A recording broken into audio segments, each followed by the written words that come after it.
الحمد لله رب العالمين والصلاة والسلام على حبيبه محمد وآله وصحبه أجمعين. أعوذ بالله من الشيطان الرجيم. بسم الله الرحمن الرحيم. فاذكروني أذكركم واشكروا لي ولا تكفرون. اللهم سبحانك لا علم لنا إلا ما علمتنا إنك أنت العليم الحكيم. مولاي صل وسلم دائما أبدا على حبيبك خير الخلق كلهم.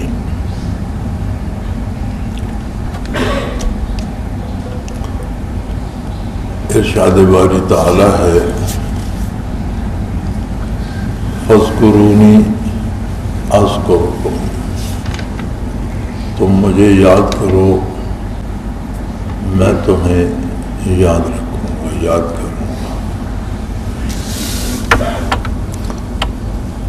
یاد کی نسبت جو بندے کی طرف ہے اس میں تو یہ بات سمجھ میں آتی ہے اور بڑی آسان سی بات ہے کہ بندہ یاد بھی کرتا ہے، بندہ غافل بھی ہو جاتا ہے۔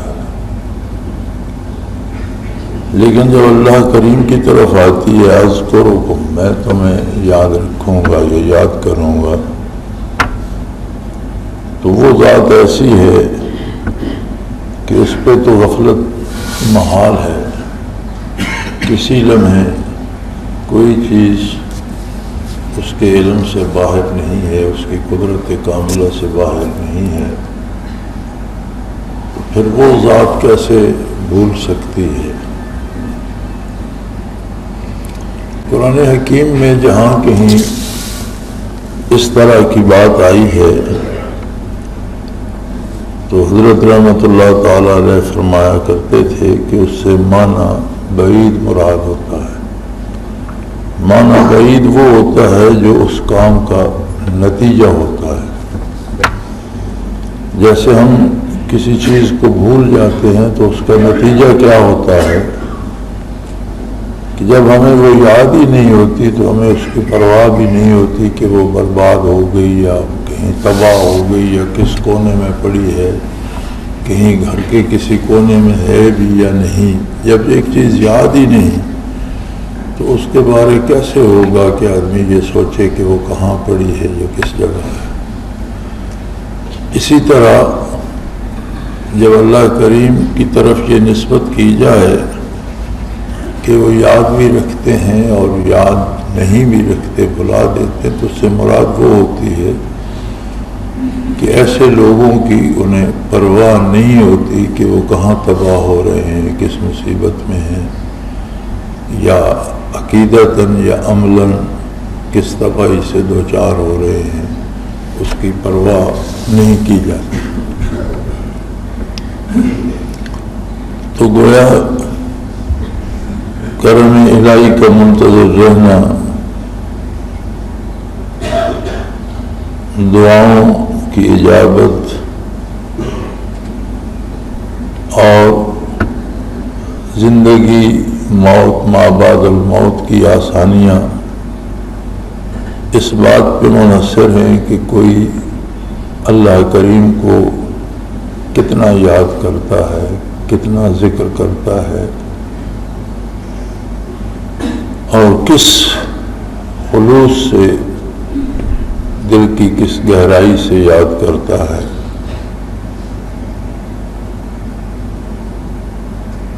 یاد الہی کا مطلب صرف یہ نہیں کہ بندہ کچھ دیر ذکر کر لے، بلکہ مراد پوری انسانی زندگی ہے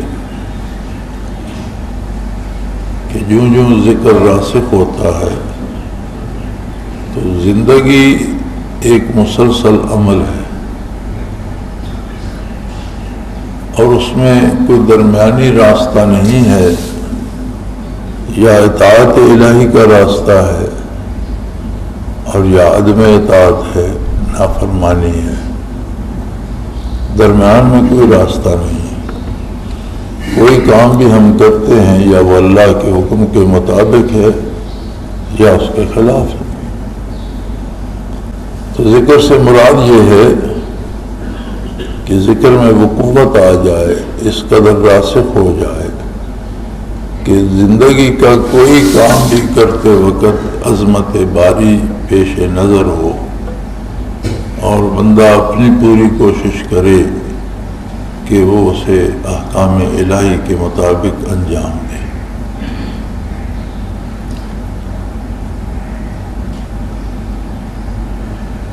دراصل دین نام ہی قلبی کیفیات کا ہے۔ ایمان کے ساتھ زبانی اقرار کے ساتھ تصدیق قلبی ضروری ہے۔ نیا خانہ دل میں جب تک عظمت الہی جاگزی نہ ہو تو رسومات رہ جاتی ہیں، رواجات رہ جاتے ہیں۔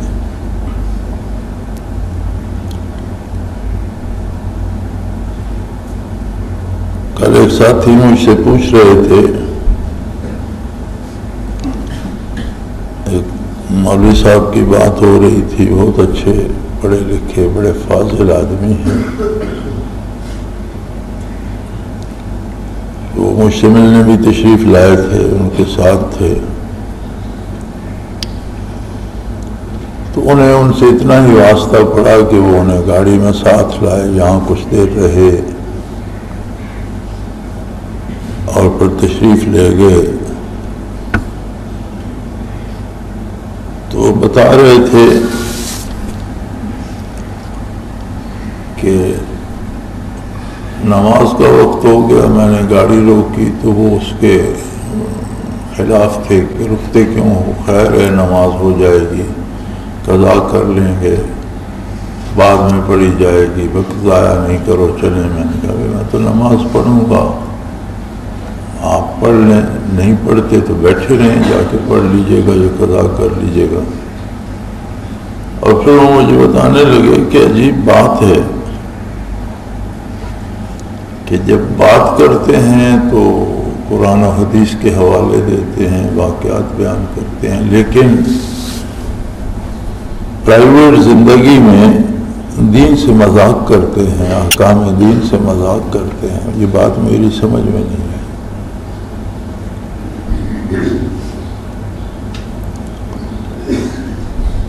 میں نے کہا یہ بات سمجھنی تو مشکل نہیں ہے۔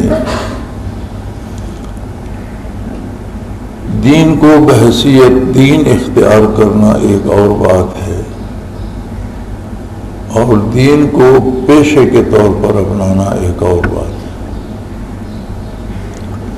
پیشہ جو بھی ہوتا ہے وہ دنیاوی ضروریات پوری کرنے کے لیے ہوتا ہے۔ کوئی کام بھی دنیا کا کوئی بطور پیشہ کرتا ہے تو اس سے وہ پیسہ کماتا ہے، اپنی ضروریات پوری کرتا ہے۔ پیشہ عقیدے کا حصہ نہیں ہوتا،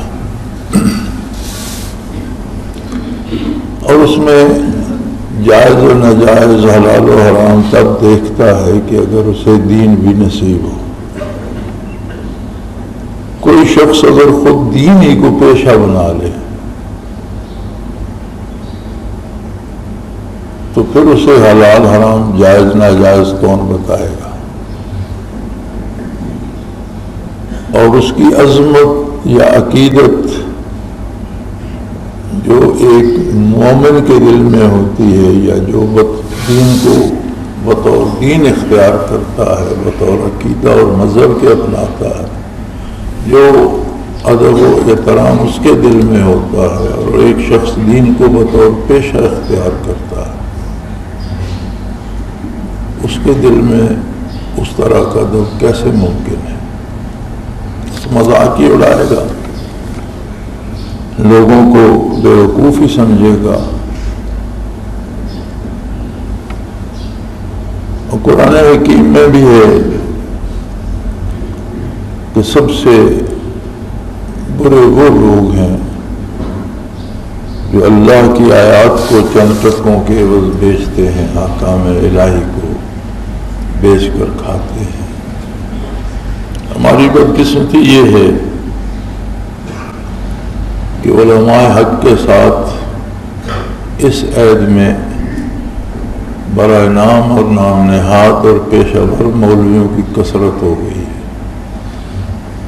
اکثریت ان لوگوں کی ہے جنہوں نے دین کو دین سمجھ کر اختیار نہیں کیا، بلکہ ان کے پاس اور کوئی ذریعہ معاش نہیں تھا، تو دین کو انہوں نے ذریعہ معاش بنا لیا۔ اب ایسے لوگوں سے کسی خیر کی توقع فضول ہے، اور قرآن کریم کے مطابق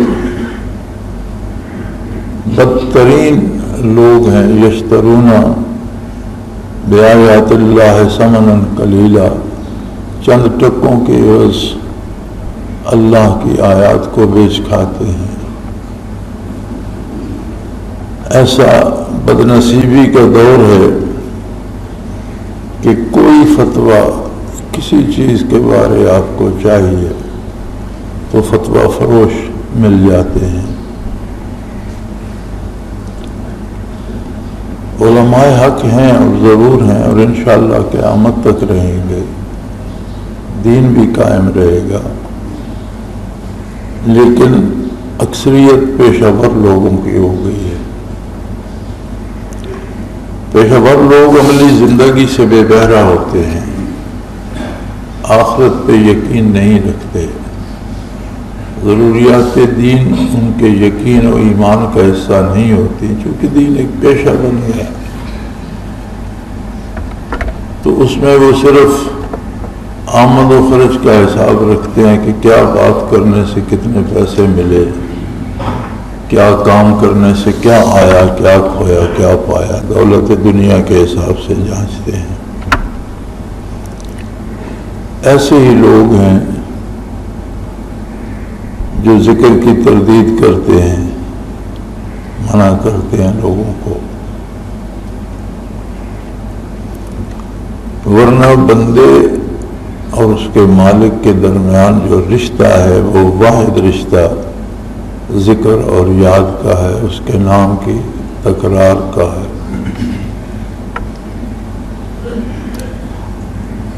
سورہ مزمل جو قرآن کی نزول کے اعتبار سے پہلی صورتوں میں ہے، اس میں خدا کا نامدار صلی اللہ علیہ وآلہ وسلم کو حکم دیا گیا وَاذْكُرِ اسْمَ رَبِّكَ وَتَبَتَّلْ إِلَيْهِ تَبْتِيلًا، اپنے پروردگار کے نام نامی کا ذکر کیجئے، اسم ذات کا ذکر کیجئے، اور اس حد تک کیجئے وَتَبَتَّلْ إِلَيْهِ تَبْتِيلًا کہ اللہ کے علاوہ کوئی چیز یاد نہ رہے، انقطاع ہو جائے کائنات سے، صرف اللہ یاد رہ جائے۔ اتنی کثرت سے، اس انہماک سے، اس توجہ سے اپنے پروردگار کے نام کا، اسم ذات کا ذکر کیجیے۔ تو ذکر الہی بنیاد ہے دین کی، چونکہ دین صرف زبان سے نہیں، دل سے قبول کرنے کا نام ہے، اور دل یاد الہی سے زندہ بھی ہوتا ہے، تندرست و توانا بھی ہوتا ہے۔ اور اس کی برکات میں نبی کریم صلی اللہ علیہ وسلم کا ارشاد موجود ہے کہ اللہ کریم نے کچھ فرشتے ایسے پیدا کیے ہیں جن کا صرف یہ کام ہے کہ وہ روئے زمین پہ تلاش کرتے ہیں کہیں اللہ کا ذکر ہو رہا ہو، تو ان میں سے کوئی ایک جب پا لیتا ہے تو وہ دوسروں کو بھی بلاتا ہے کہ یہاں کچھ لوگ ذکر الہی کر رہے ہیں۔ اگر وہ زیادہ دیر کرتے رہیں تو فرشتے جمع ہوتے جاتے ہیں۔ حدیث شریف میں ہے کہ ہر پیچھے سے آنے والا پہلوں کے اوپر سے جھانکتا ہے تو اس طرح جمع ہوتے ہوتے وہ آسمانوں تک پہنچ جاتے ہیں،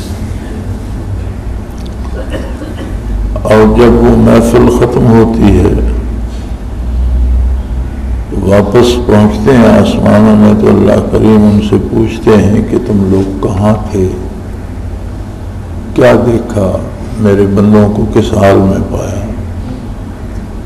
یا اللہ تیرے کچھ بندے تیری یاد میں مصروف تھے، تیرا نام لے رہے تھے، تیرے نام کا ذکر کر رہے تھے، اور بڑے خلوص، بڑے انعامات اور دل کی گہرائیوں سے تیری یاد میں مصروف تھے۔ تو ارشاد ہوتا ہے کہ تم گواہ رہو، میں نے جو وہاں تھے سب کو بخش دیا۔ تو ان میں سے کچھ عرض کرتے ہیں کہ بار الہ سارے ذکر کی غرض سے جمع نہیں ہوئے تھے، کچھ ایسے بھی تھے ان میں جو کسی اور کام سے آئے تھے، ان میں سے کسی بندے سے ملنا تھا یا کوئی کام تھا، تو چونکہ محفل ذکر کی ہو رہی تھی تو وہ بھی وہاں انتظار میں بیٹھ گئے۔ تو حضور صلی اللہ علیہ وسلم فرماتے ہیں، ارشاد ہوتا ہے کہ میں نے یہ تخصیص نہیں کی کہ کون کس غرض سے آیا تھا، جو وہاں موجود تھے ان سب کو بخش دیا گیا۔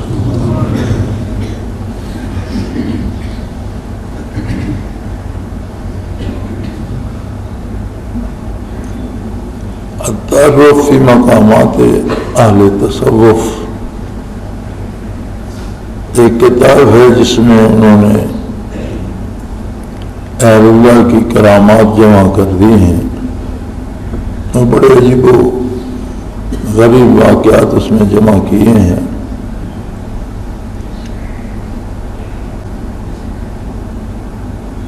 اس میں ایک واقعہ وہ لکھتے ہیں کہ کفن چور تھا، اور یہ کفن چور عموماً کوشش کرتے تھے کہ جنازے میں شامل ہوں اور میت کے قریب کھڑے ہوں کہ دیکھ لیں کہ کفن چرائے جانے کے قابل بھی ہے کہ نہیں، قیمتی کپڑے کا یا عام سا ہے یا کیسا ہے۔ تو کسی خاتون کا جنازہ تھا، تو رات کو اس نے ان کی قبر میں سرنگ لگائی کفن چرانے کے لیے۔ اللہ کریم ہے، جب وہ قبر میں داخل ہوئے تو برزخ منکشف ہوگا، انہوں نے دیکھا کہ بہت بڑا ایک عالیشان محل ہے، اور اس کے سامنے بہت خوبصورت باغ سا بنا ہوا ہے، سبزہ زار میں تخت بچھا ہوا ہے، اور اس پر وہ خاتون بیٹھی تلاوت کر رہی ہیں۔ تو یہ لوگ بھی، کفن چور بھی دلیر تو ہوتے ہیں، تو اس کے قریب ان کے چلے گئے۔ تو انہوں نے پوچھا کہ تم تو جنتی ہو، تم تو بخشے جا چکے ہو، اور تم کدھر لوگوں کی قبروں میں جھانکتے پھرتے ہو؟ تو اس نے حیران ہو کر کہا کہ میں تو کفن چور ہوں، پگلے درجے کا گناہگار انسان ہوں، آپ کسے خوشخبری دے رہی ہیں؟ انہوں نے فرمایا مجھے تمہارے بارے تو پتہ نہیں ہے، لیکن میں جب اللہ کے حضور پیش ہوئی تو اللہ کریم نے مجھ پر راضی ہو کر یہ انعام فرمایا کہ جتنے لوگ تیرے جنازے میں شامل تھے میں نے وہ سارے بھی بخش دیے، اور تجھے میں نے دیکھا تھا تو میرے جنازے میں پہلی صف میں کھڑا تھا، تو ایک بخشا ہوا آدمی ہے۔ تو فرماتے ہیں وہی مشاہدہ اس کی زندگی کا انقلاب اور انقلابی اقدام کی بنیاد بن گیا۔ وہ بہت معروف صوفیاء میں سے گزرے ہیں، باقی ساری زندگی ان کی ذکر الہی میں اور اللہ کی یاد میں بسر ہوئی۔ تو یہ بہت عجیب دولت، اور جنہیں نصیب ہوتی ہے وہ بڑے عجیب لوگ ہوتے ہیں۔ حقیقتاً اگر نصیب ہو تو. اور میں تو یہ سمجھتا ہوں کہ اس کی تو نقل بھی رائگاں نہیں جاتی، لیکن نقل کی بھی کچھ شرائط ہوتی ہیں. اگر بندہ صوفیاء کی نقل بھی کر لے تو بھی اللہ سے کرم کی اور اس کے رحم کی امید رکھتا ہے. اللہ کریم معاف فرمانے والے ہیں. تو بنیاد ہی ایمان کی ذکر الہی ہے. قلبی اطمینان اور یقین اور اعتماد، یہ سارے ذکر کی بدولت نصیب ہوتے ہیں. اور پھر فرمایا جب تم مجھے یاد رکھتے ہو تو میں تمہاری ہر طرح سے دستگیری فرماتا ہوں، مدد فرماتا ہوں، تمہیں یاد رکھتا ہوں. یعنی ہر وقت تمہیں رحمت الہی نصیب رہتی ہے اور ہر کام میں قدرت باری تمہاری دستگیری کرتی ہے. تم دنیا میں بھی، دنیاوی زندگی میں بھی کامیاب رہتے ہو. موت ما بعد الموت میں بھی تمہیں کامیابی نصیب ہوتی ہے کہ تمہیں اللہ کریم کی رحمت ہر وقت نصیب ہوتی رہتی ہے. اب فرمایا واشکروا لی، میرا شکر ادا کرتے رہو.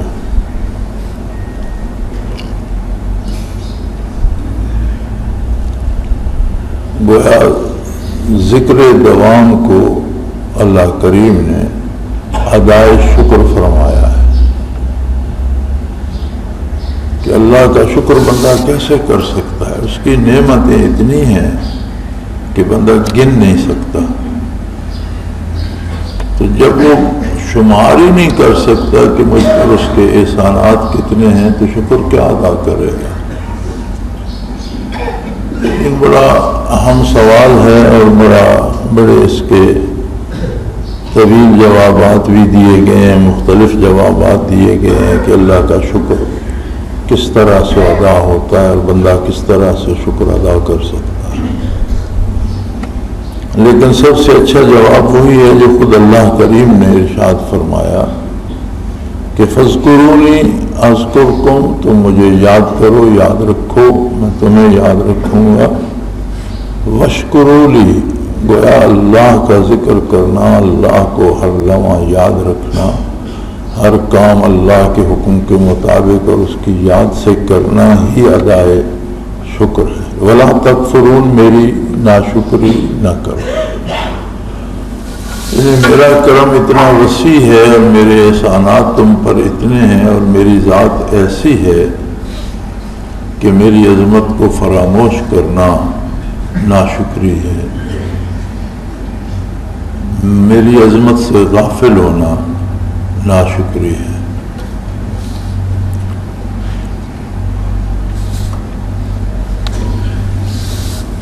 پیر میر علی شاہ صاحب کی سوانح لکھی گئی میرے منیر،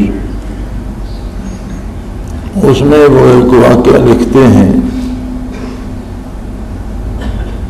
کہ کسی نے ذبح کا مسئلہ پوچھا.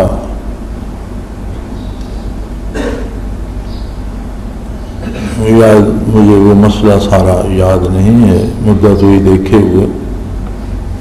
شاید یہ تھا کہ جانور حرکت نہ کرے، اس کا دم نکل جائے تو چھری چلائی جائے تو حلال ہوگا یا نہیں، یہ کس طرح کا مسئلہ تھا جو انہوں نے اس بندے کو سمجھا دیا.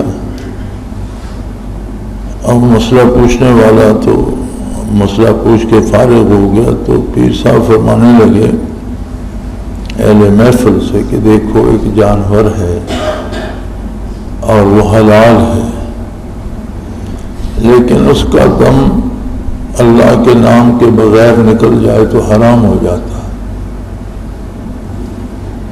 اور انسان جو مکلف ہے یاد الہی کا اور جسے حکم دیا گیا ہے، اس کے جو دم بغیر یاد الہی کے اور بغیر اسم الہی کے نکلتے ہیں وہ کس شمار میں ہوں گے؟ جانور تو مکلف بھی نہیں تھا، اسے کوئی حکم نہیں دیا گیا تھا، حلال بھی تھا، لیکن جب اس کا دم نکلا تو کوئی اس پر اللہ کا نام لینے والا، تکبیر پڑھنے والا نہیں تھا۔ بغیر اللہ کے نام سے دم نکل گیا تو وہ حرام ہو گیا۔ تو انسان تو مکلف بھی ہے اور اسے ذکر دوام کا، ذکر کثیر کا حکم بھی دیا گیا ہے۔ اب زندگی بھر اس کے جو دم اللہ کے نام کے بغیر نکلتے ہیں وہ کس شمار قطار میں ہوں گے؟ اسی لیے صوفیاء کا قول ہے کہ جو دم غافل سو دم کافر، کہ جو دم غفلت میں نکلتا ہے وہ ناشکری کے زمرے میں آتا ہے، اور جس دم کے ساتھ اللہ کا نام ہوتا ہے وہ شکر گزاری میں شمار ہوتا ہے۔ ذکر الہی کی خصوصیات میں سے ہے کہ ہر لمحے کی یاد انسان کو اللہ کی نافرمانی سے بچاتی ہے،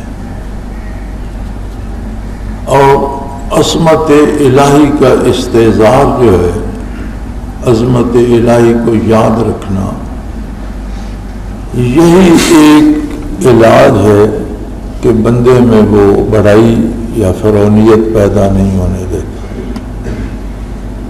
ورنہ ہر انسان یہ سمجھتا ہے کہ شاید یہ نظام کائنات میری وجہ سے چل رہا ہے،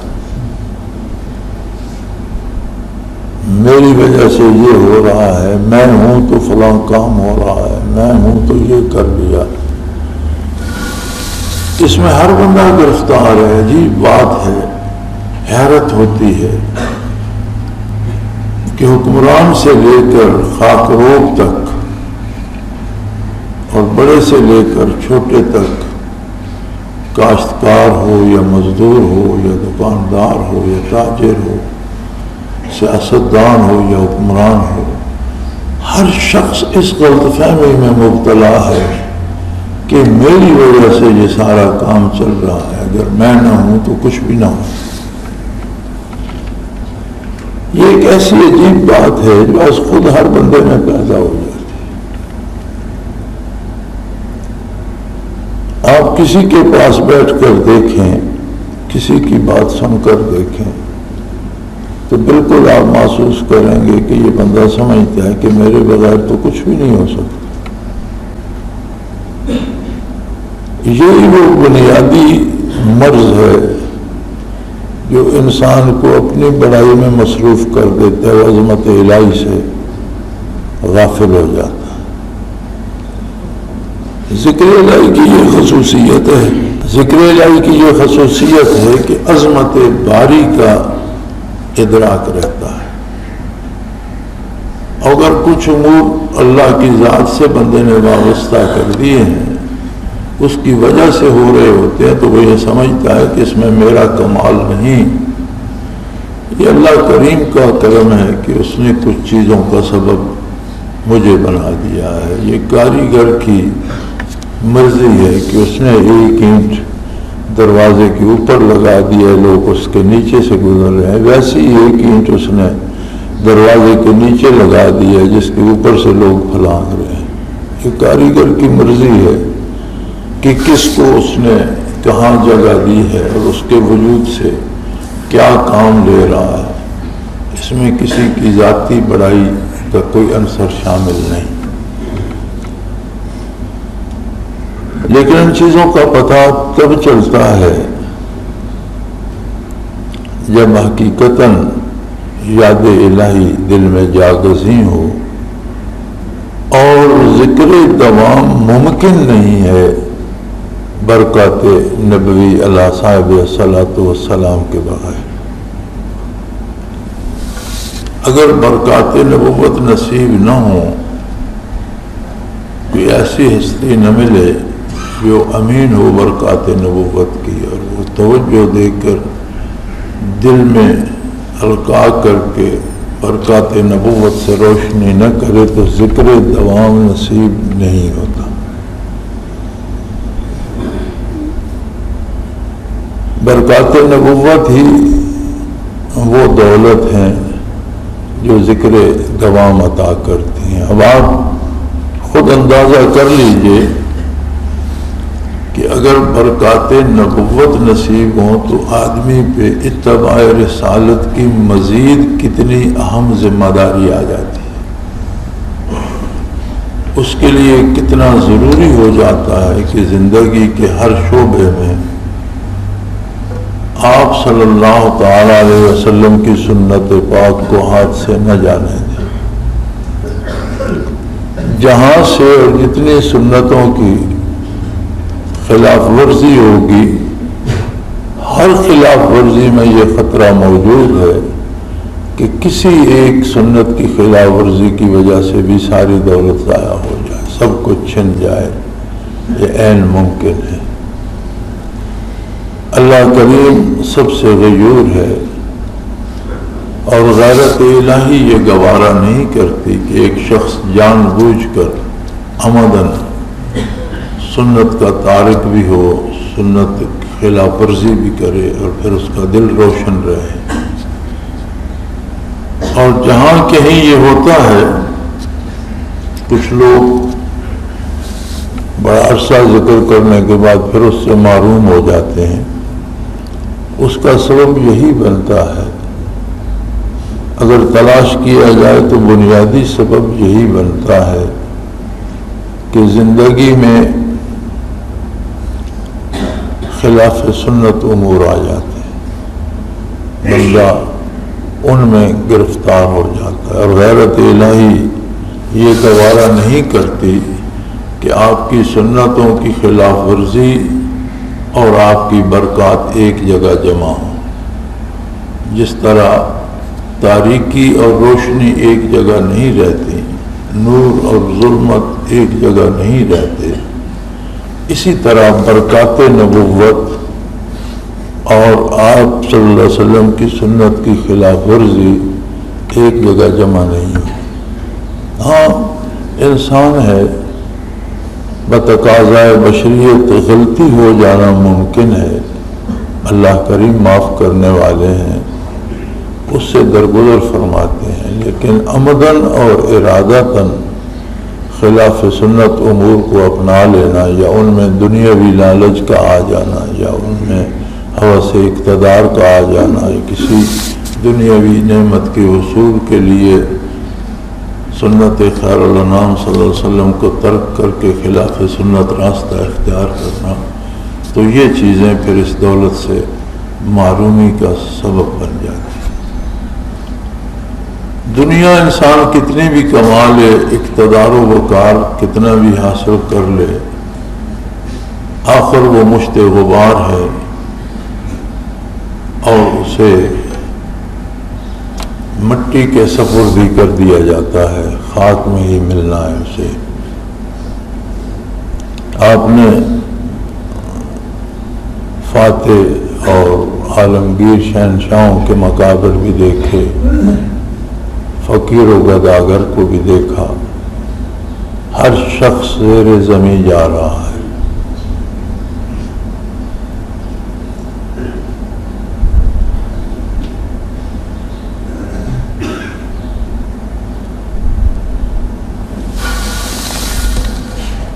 اور روزانہ بات ہوتی ہے، اسے سپرد خاک کر دیا گیا۔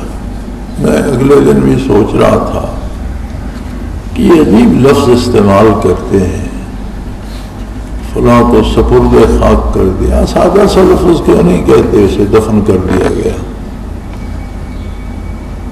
یہ لفظ ان کے منہ سے نکلتے ہیں، ہمارے خبروں میں ٹیلی ویژن پہ الفاظ آتے ہیں، اس پہ یہ خود بھی غور نہیں کرتے کہ بڑے بڑے نامور، بڑے بڑے جابر حکمران، بڑے بڑے عظیم لوگ، بڑے بڑے مدبر سیاستدان، جب ایک وقت آتا ہے تو آپ کہتے ہیں اسے سپرد خاک کر دیا گیا۔ تو اگر یہی انسان کی حیثیت ہے کہ اسے مٹی میں مل جانا ہے، تو پھر اس میں تکبر، لالچ اور سنت کے خلاف زندگی، دنیا کے لالچ میں یا اللہ کے احکام کو چھوڑ کر دنیا کے، تو دنیا کہاں گئی جسے وہ جمع کرتا رہا؟ وہ سب کچھ تو لوگوں کا ہو گیا، اس کے مالک تو وہ رسا بن گئے جنہوں نے محنت بھی نہیں کی تھی، کمایا بھی نہیں تھا، جنہیں شاید اس کے مرنے تک علم بھی نہیں تھا کہ اس کے پاس کیا کچھ ہے، وہ مالک بن گئے اور وہ سپرد خاک ہو گیا۔ تو اصول دنیا کے لیے، یہ دنیاوی اقتدار کے لیے، یہ دنیاوی آسائشوں کے لیے خلاف سنت جانا یا خلاف شریعت جانا انتہائی درجے کی حماقت، پرلے درجے کی جہالت ہے۔ اللہ کریم اس سے محفوظ رکھے، اور ذکر الہی کی برکات سے عظمت الہی کا ادراک ہو تو بندہ کبھی کسی لمحے خود کو تنہا نہیں پاتا، کوئی لمحہ اس پہ گراں نہیں گزرتا، کسی چیز سے اسے اللہ کے سوا ڈر نہیں لگتا، اس کا سر اللہ کے علاوہ کسی بارگاہ میں نہیں جھکتا، اور اگر ایک یہ نعمت چھٹ جائے تو پھر اسے ہر دروازے پہ جباسائی کرنی پڑتی ہے، نہ صرف دنیا سے معروم رہتا ہے بلکہ آخرت بھی ضائع کر کے جاتا ہے، اور دوبارہ کسی کو آخرت بنانے کا موقع نہیں ملے گا۔ لوگ کہیں گے، میدان حشر میں بھی کہیں گے، جہنم میں داخلے کے بعد بھی کہیں گے کہ بار الہ ہم نے سب کچھ دیکھ لیا، سمجھ لیا، مان لیا، حال اللہ خروج من سبیل، کوئی ذریعہ ہے کہ ایک دفعہ ہمیں یہاں سے واپس بھیجا جائے، یہاں سے نکلنے کا بھی کوئی طریقہ ہے؟ ایک دفعہ ہمیں واپس دنیا میں بھیج دیں تو دیکھیں ہم کتنی اطاعت کرتے ہیں، آپ کے نبی صلی اللہ علیہ وسلم کا کس خلوص سے اتباع کرتے ہیں، آپ کو کس درد دل سے یاد کرتے ہیں، تو فرمایا جائے گا کہ وہی ایک موقع تھا جو تم ضائع کر چکے، اب دوبارہ وہ موقع نہیں آئے گا۔ تمہیں یہ خیال ہی نہیں آیا دنیا میں کہ تمہاری حیثیت کیا ہے اور کس عظمت کا رسول میں نے تمہارے پاس بھیجا ہے، اپنی ذاتی کتاب، اپنا ذاتی کلام تمہیں اس نے پہنچایا، تم نے نہ میرے رسول کی عظمت کی پرواہ کی، نہ میرے ذاتی کلام کو خاطر میں لائے، اب تم کس منہ سے کہتے ہو کہ ہمیں موقع دیا جائے؟ یہ معمولی جرم نہیں ہے، یہ اتنا بڑا جرم ہے کہ اب دوبارہ موقع نہیں ملے گا۔ دنیا ایک ہی بار تھی، زندگی ایک ہی بار تھی، دوبارہ کسی کو نہیں ملے گی۔ تو اللہ کریم قبول فرمائے، پوری محنت، پوری توجہ، پوری لگن سے ذکر کیجیے، اور یہ بات یاد رکھیے کہ ذکر کا حاصل یہ ہے کہ جب تک دم میں دم ہے اتباع رسالت نصیب ہو اور اللہ کے احکام پر عمل کی توفیق ارزاں ہو۔ زندگی میں اپنی حیثیت کا اندازہ ہو جائے کہ اس عالم میں میرا ہونا یا نہ ہونا کوئی فرق نہیں پڑے گا، میرے جیسی مخلوق اربوں خربوں کے حساب سے روزانہ مرتی ہے، روزانہ پیدا ہوتی ہے، یہ اس کا اپنا نظام ہے، رواں دواں ہے، لوگ آ بھی رہے ہیں، لوگ جا بھی رہے ہیں، کوئی کسی کے مرنے سے نہ کبھی سورج میلا ہوتا ہے، نہ زمین پھٹتی ہے، نہ آسمان گرتا ہے، اللہ کا نظام اسی طرح رواں دواں ہے۔ اسی طرح محفل گرم ہے دنیا کی، اور معمور عالم آباد ہے، جب تک وہ چاہے گا آباد رہے گا۔ بندے کی کوئی حیثیت نہیں، بندہ ہی ہے، ہر وقت محتاج ہے، ہر آن اس کی رحمت کا، اس کے کرم کا محتاج ہے، اور ساری عظمت صرف اللہ کے لیے ہے جو کسی کا محتاج نہیں۔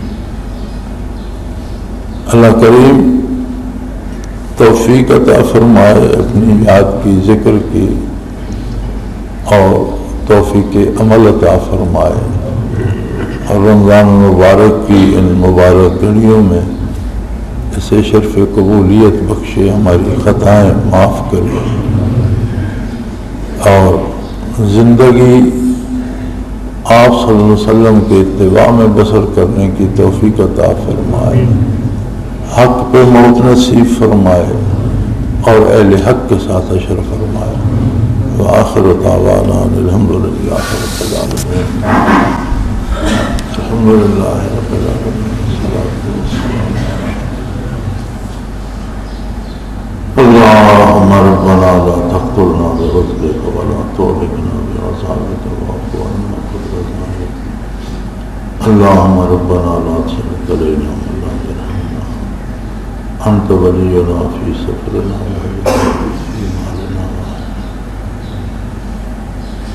اللهم ربنا سهل لنا أمورنا كلها في ديننا ودنيانا، رب يسر رب يسر رب يسر ولا تؤسر وتمم بالخير، اللهم ربنا نور قلوبنا ونور المعرفة والإيمان، اللهم ربنا ارزقنا اتباع نبيك واتباع خلفاء الراشدين المهديين، اللهم ربنا عليك توكلنا وإليك أنبنا وإليك المصير، اللهم ربنا لا تؤاخذنا إن نسينا وأخطأنا، ربنا ولا تحمل علينا تحملنا ما لا طاقة لنا به، واعف عنا واغفر لنا وارحمنا، أنت مولانا فانصرنا على القوم الكافرين، وصلى الله تعالى على حبيبه محمد وعلى آله وصحبه برحمته